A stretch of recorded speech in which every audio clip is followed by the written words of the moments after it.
मैं Madhu Chaudhary, associate professor in government Lohia college Churu.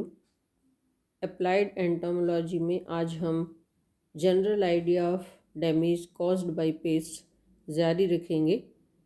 पिछले video में हमने देखा कि इंसेक्ट्स के द्वारा क्रॉप्स और दूसरे जो प्लांट्स हैं उनको किस प्रकार नुकसान पहुंचाए जाते हैं। आज हम देखेंगे कि ह्यूमन बींग्स और जो दूसरे एनिमल्स हैं उनको किस प्रकार नुकसान पहुंचाया जाता है इंसेक्ट्स के द्वारा। Insect injuries to man and his animals. Annoy and injure man and animals.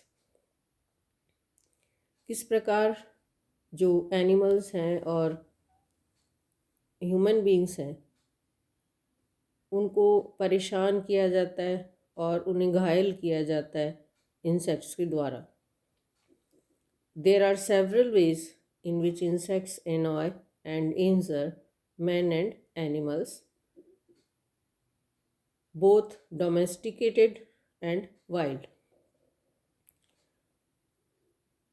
मनुष्यों को और दूसरे जंतुओं को, जिनमें पालतू और वन्य जीव दोनों प्रकार के जंतु आते हैं, इंसेक्ट्स के द्वारा कई प्रकार से परेशान किया जाता है और इंजर किया जाता है, यानी घायल किया जाता है। The autonomous sound, droning, humming and buzzing that the insects produce during flight is familiarly annoying to everyone. तीक्ष्ण रुचिकर जो साउंड होती है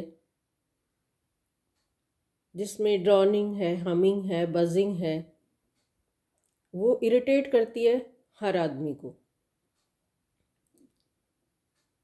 तीक्ष्ण ध्वनि प्रत्येक जंतु के कानों को अरुचिकर लगती है और वो इरिटेट करती है हमें। The foul odour that some of them produce and the offensive taste that secretions and excretions of some of them leave on fruit, food and dishes are a cause of no less suffering. खाने की चीज़ें, सभी प्रकार के खाद्य पदार्थ और दूसरे जो सामान हैं उनके ऊपर जो इनके द्वारा सिक्रीशंस छोड़े जाते हैं, भिन्न भिन्न प्रकार के जो इनका एक्सक्रीटा होता है, उसके कारण एक तो जो गंध है वो असहनीय होती है, दुर्गंध युक्त होती है, और दूसरा उनका जो टेस्ट है वो ख़राब हो जाता है और इस प्रकार से ये नुकसान पहुंचाते हैं सभी प्रकार की सामग्री को जो रिलेटेड होती है ह्यूमन बींग से और जो दूसरे एनिमल्स के लिए होते हैं, उनके खाद्य पदार्थ और जो दूसरे सामान हैं। Annoy and injure man and animals में हम कुछ चीज़ें और भी देखते हैं, जैसे ये पिंच करते हैं, चैव करते हैं, नीबल करते हैं हमारी स्किन को। जैसे हम मॉस्किटोज़ को देखते हैं, वो जब पंच करते हैं ब्लड शकिंग के लिए स्किन को, तो वहाँ रेड पैचेस हो जाते हैं। जैसे आंट्स को हम देखते हैं। तो ऐसे दूसरे और भी कई इंसेक्ट्स हैं जिनके कारण जो इरिटेशन है और कुछ प्रॉब्लम्स भी क्रिएट होती हैं। When they crawl on our body and some of them, blister beetle, even cause painful and disfiguring blisters on any part of the body they may come in contact with. जब ये crawl करते हैं, रेंगते हैं हमारी body के ऊपर, कोई भी इंसेक्ट जब रेंगता है तो एक इरिटेटिंग सेंसेशन होता है, हम अच्छा महसूस नहीं करते। और कुछ ऐसे इंसेक्ट होते हैं जो इससे भी ज़्यादा परेशान करने वाले होते हैं, जिसमें हम देखते हैं ब्लिस्टर बीटल है। तो ब्लिस्टर बीटल जब बॉडी के ऊपर कहीं कांटेक्ट में आता है और क्रश हो जाता है अगर बॉडी के सरफेस के ऊपर, तो वहाँ फफोले हो जाते हैं, डिसफिगरिंग ब्लिस्टर्स वहाँ पर होते हैं जो काफ़ी पेनफुल होते हैं। एक्सीडेंटली कभी कभी जब ये एंटर कर जाते हैं आइज़ में, ईयर्स में, नॉस्ट्रिल्स में और एलिमेंट्री कैनाल में, तो पेनफुल मसल डैमेजेस होते हैं जिनको हम कहते हैं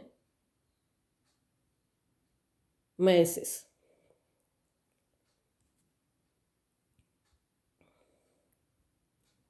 इंसेक्ट वेनम्स,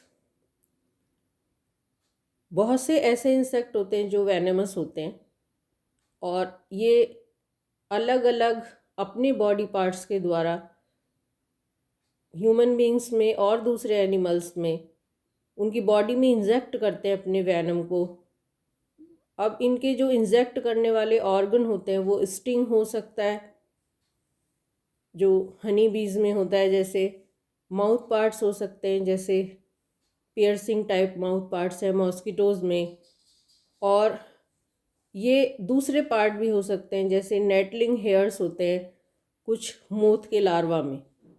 और इन सभी जो बॉडी पार्ट्स हैं इनकी हेल्प से, इनकी मदद से ये दूसरे जो एनिमल्स हैं उनके बॉडी में अपने जो वेनम है उसको इंजेक्ट कर देते हैं, जो काफ़ी हार्मफुल होता है उनके लिए, और इरिटेशन भी होता है, उसके कारण एलर्जीज भी होती हैं। As mention above, blister beetle, जैसा हमने पहले देखा है कि जो ब्लिस्टर बीटल है जब वो बॉडी के कांटेक्ट में आता है और क्रस्ड हो जाता है तो उसके कारण कॉस्टिक और कोरोसिव फ्लूइड बॉडी में इंजेक्ट कर दिया जाता है और उसके कारण डिसफिगरिंग जो ब्लिस्टर्स हैं या फफोले हैं वो बॉडी के ऊपर बन जाते हैं जो काफ़ी पेनफुल होते हैं।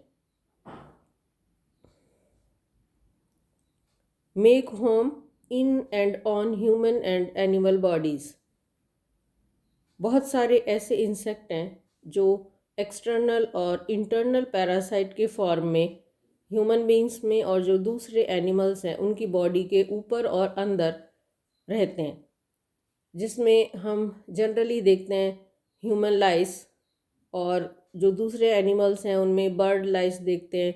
उसके अलावा जो कई फ्लाइज़ हैं वो हम देखते हैं जो डॉग्स में और पाए जाते हैं एक्सटर्नल पैरासाइट के रूप में। तो ये बॉडी के ऊपर और अंदर जो उनके सिस्टम हैं, जो ऑर्गन्स हैं, वहाँ पर एग लेइंग करते हैं, उनका जो एक्सक्रीटा है वो पास करते हैं, और इसके अलावा दूसरे सीक्रेशंस होते हैं वो भी ये बॉडी के ऊपर, अगर एक्सटर्नल पैरासाइट्स हैं तो वहाँ, और अगर इंटरनल पैरासाइट्स हैं तो उनके सिस्टम और ऑर्गन्स में जो कलेक्ट करते हैं, वहाँ स्टोर हो जाते हैं वो पर। The larva of some flies on hatching may tunnel into the muscles of any organ system, कई जो लार्वा होते हैं उनके जो हेचिंग के बाद एग से निकलते हैं फ्लाइज के, वो टनल फॉर्म करते हैं मसल्स में, जो ऑर्गन सिस्टम है उनके मसल्स में, जिसमें नोज़ है, ईयर है, यूरोनोजेनाइटल सिस्टम है, एलिमेंट्री कैनाल है, और वहाँ पर ये मैकेनिकल इंजरी का कारण बनते हैं और इनके कारण काफ़ी सीवियर इन्फेक्शंस वहाँ होते हैं और काफ़ी डैमेज होता है। जो हॉर्स बोट है ये गैस्ट्रोफाइलस इंटेस्टाइनलिस फ्लाई का लार्वा है, और ये हॉर्स के स्टमक और रेक्टम में डेवलप करता है, इसकी एगलिंग वहीं होती है, फिर इसके जो लार्वा एमर्ज होते हैं एग से, वो कई बार उनकी नंबर और उनका जो एक्सक्रीटा है और उनके डेवलपमेंट के कारण जो इंटेस्टाइनल और रेक्टम पार्ट हैं हॉर्स के, वो उनमें ब्लॉकेज हो जाते हैं, और वो ब्लॉकेज इतने ज़्यादा हो जाते हैं कि कई बार वो एनिमल की डेथ का कारण बनते हैं। Disseminate disease in man and animals, 150 disease ऐसे नॉन हैं जो इंसेक्ट्स के द्वारा ट्रांसमिट किए जाते हैं, और ये ट्रांसमिट करते हैं पैथोजेंस को, जिसमें वायरस हैं, बैक्टीरिया हैं, स्पाइरोकीट्स हैं, रिकेट्स हैं, प्रोटोजोन्स हैं, निमेटोड्स हैं, फंजाई हैं। और ये जो पैथोजेंस हैं ये बीमारी का कारण बनते हैं, इन्फेक्शन का कारण बनते हैं, लेकिन इन्हें ट्रांसमिट किया जाता है इंसेक्ट्स के द्वारा। तो जब किसी भी सरफेस पर वो एनिमल बॉडी हो सकती है और वो दूसरी जो हमारे फूड होते हैं उनके ऊपर, और जो आर्टिकल्स हम यूज़ करते हैं घर में उनके ऊपर, वहाँ पर जब इनके सिक्रीशंस जिनमें लार होता है और इनके एक्सक्रीटास जब वहाँ पर इनके द्वारा छोड़े जाते हैं तो वो जो सरफेस होती है वो कंटामिनेटेड हो जाती हैं और उनके कारण इन्फेक्शन फैलता है। कई बार जब इंजेक्ट कर देते हैं ये एनिमल बॉडी को तो वहाँ पर सरफेस मिल जाती है पैथोजेंस को एंटर करने के लिए बॉडी के अंदर, और उसके कारण भी इन्फेक्शन होता है।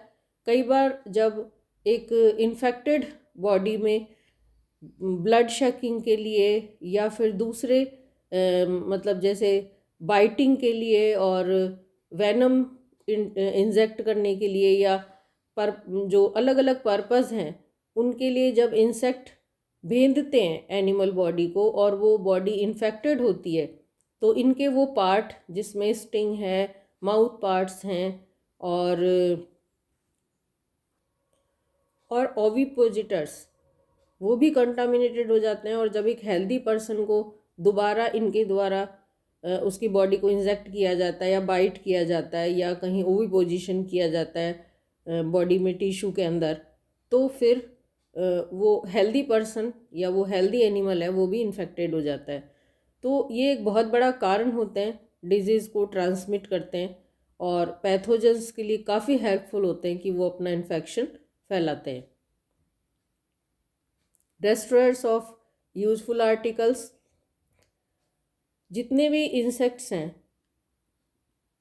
और जो स्पेशली हाउस होल्ड इंसेक्ट्स हैं, तो स्टोर्ड फूड पर जो क्लॉथ्स हैं, woollen, rugs, drugs, furnitures, bridges, telephone poles, और जो एनिमल्स हैं, म्यूज़ियम में जो प्लांट कलेक्शन है, एनिमल के पार्ट्स के कलेक्शन हैं, पेपर, बुक्स और इसी तरह के दूसरी चीज़ें जैसे वुडन मटेरियल है, उन सब को डिस्ट्रॉय किया जाता है इंसेक्ट्स के द्वारा। जब हम घर में देखते हैं तो जिसमें मेन होते हैं टर्माइट्स हैं और सिल्वर फिशेस हैं और कॉकरोच हैं, क्रिकेट्स हैं, हाउस फ्लाइज हैं, मॉस्किटोज़ हैं।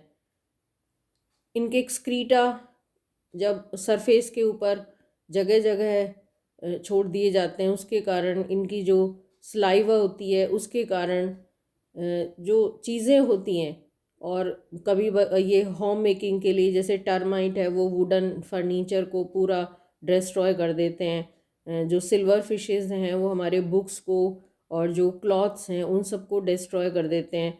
तो ये सारे के सारे चीज़ें इन इंसेक्ट्स के द्वारा नष्ट की जाती हैं, डिस्ट्रॉय की जाती हैं और ये कॉन्टामिनेटेड की जाती हैं। जो खाने की जितनी भी चीज़ें हैं वो सब संक्रमित हो जाती हैं, उसके कारण जो डिज़ीज़ हैं वो बहुत तेज़ी से फैलती हैं। ये अपने एग्स हैं उनको एग लेइंग सरफेस के ऊपर भी करते हैं, जो भी आर्टिकल्स हैं उनकी सरफेस के ऊपर भी करते हैं। जैसे एग लेइंग की जाती है, ज़्यादातर एग लेइंग जो करी जाती है वो ऐसी जगहों पर करी जाती है जो सुरक्षित सरफेस मानी जाती हैं। लेकिन जैसे हाउस फ्लाइज हैं तो ये जनरली घर में जो सामान है उसके ऊपर अपना एग लेइंग करते हैं, उसके कारण सारा जो सामान है वो ख़राब हो जाता है, उसके ऊपर जो पैचेस हैं वो बन जाते हैं। जो इंसेक्ट के डेड बॉडीज़ हैं वो उनके कारण जो